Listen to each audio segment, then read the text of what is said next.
Yo, what is going on, guys? Welcome back to a banger video on the 9LIVES channel. Today, you guys asked me questions, and I'm going to be answering them today. So about a month ago, when I first joined 9LIVES, 6 days after, they made a tweet. Here's your chance to be in a 9LIVES video. So, you guys are probably going to see one of your questions in this video if you guys did ask a question. And if you didn't, I'm not sure why you wouldn't. Go follow our Twitter at 9LivesGG_ on Twitter. Let's go to Twitter to 10K followers, and I will pour milk on my head. No, I won't, but do it anyways. So we're gonna start answering questions below.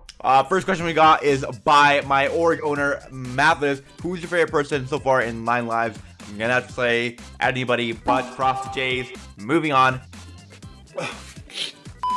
Crazy says, how does it feel to have a BO3 Zombies Pro record? So a lot of you guys don't know this, but back in the day before Orange played Fortnite, I played Zombies on Call of Duty, and I would no-life it, like try to get to like max round 255 on every single map. I try to like speed run it and like starting room world records. Like I literally tried to go for every single world record possible. Like no perks, no guns. Like it was crazy.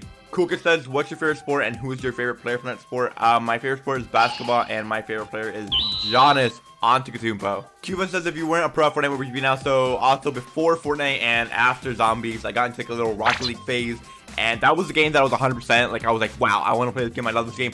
But I was actually too young to play professional Rocket League. You have to be 15, and I was like 14, 13 at the time. And then Fortnite came out, and then I just started grinding Fortnite, and here we are like 4 years later, and 17 now. So why did you ever get into competitive Fortnite? Did you watch competitive before? So I've actually been in the scene since like day one. I got into competitive Fortnite. Like I got into normal Fortnite on Xbox, and I tryharded it, and then I saw FMPL. I think like the first person that I saw was like Myth and 72 hours, and I thought they were playing in this pro Discord, and then I was like, oh wow, like I want to make my ranks up and like get there, and that's just kind of what I did.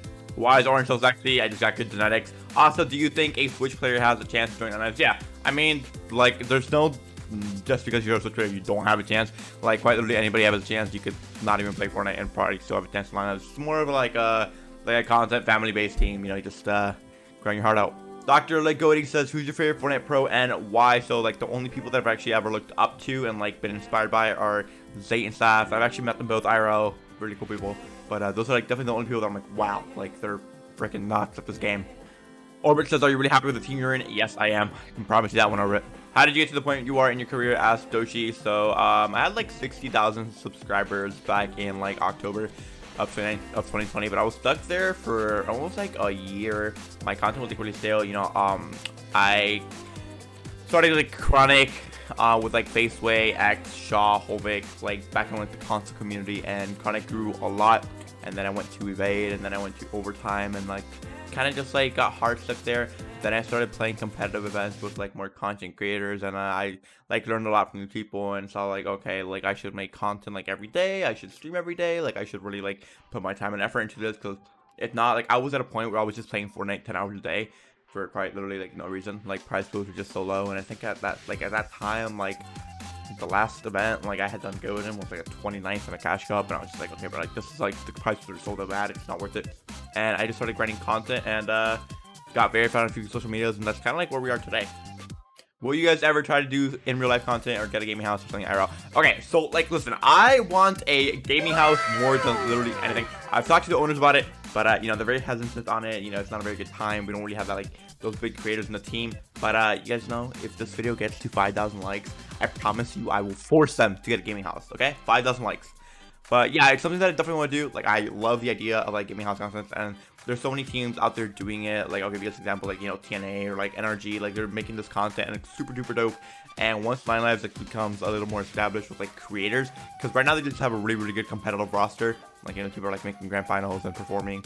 But we do need more creators, and if you guys want to see me live in a house with more creators, let me know which creators like 9LIVES should get, so I can go ahead and tell the owners like, yo, get these guys, and then we get a house, a mansion in California, LA, with like 20 cute girls.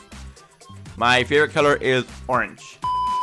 Yukta says, what's the best advice you could give a smaller creator like me? So if you guys are a smaller creator, my number one tip is just make sure that you're playing the game at the same amount of like level that you're producing content. If you're not producing content, then you'll never get noticed, and content is not uploading a Fortnite montage with a algorithm song once a week. like you truly want to be putting out the best content that you can, so people like want to watch you.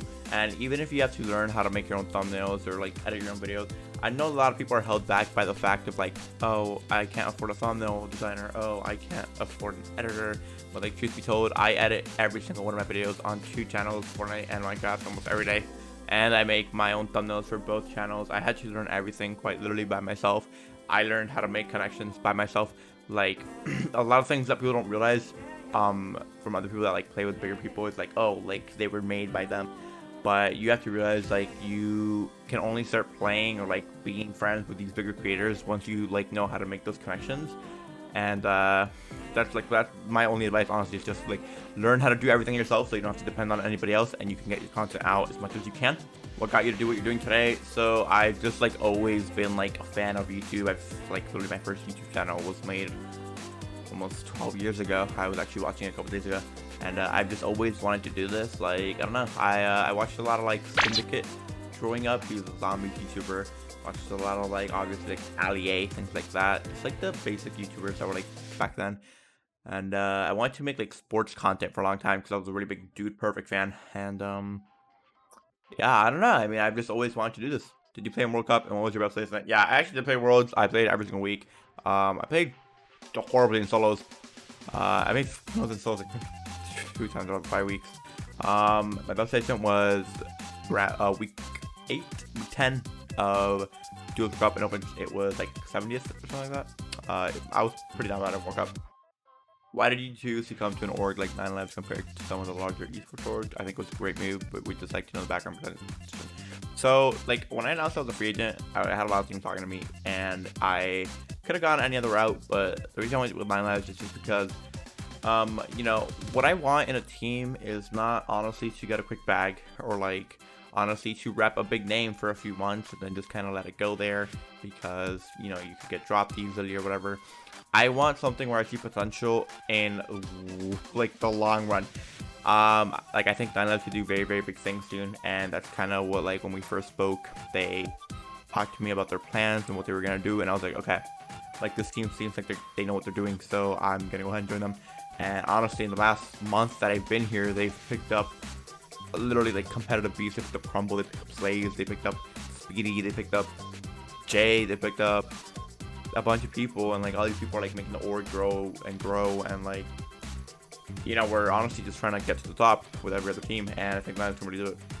But with that being said, guys, that's going to be the end of this video. If you guys did enjoy, do me a favor, drop a like, subscribe if you guys are brand new to the 9LIVES channel, and if you guys want to see more videos from us, do me a favor, comment down below what you guys would like to see from us, and remember, 5,000 likes, and 9LIVES Gaming House.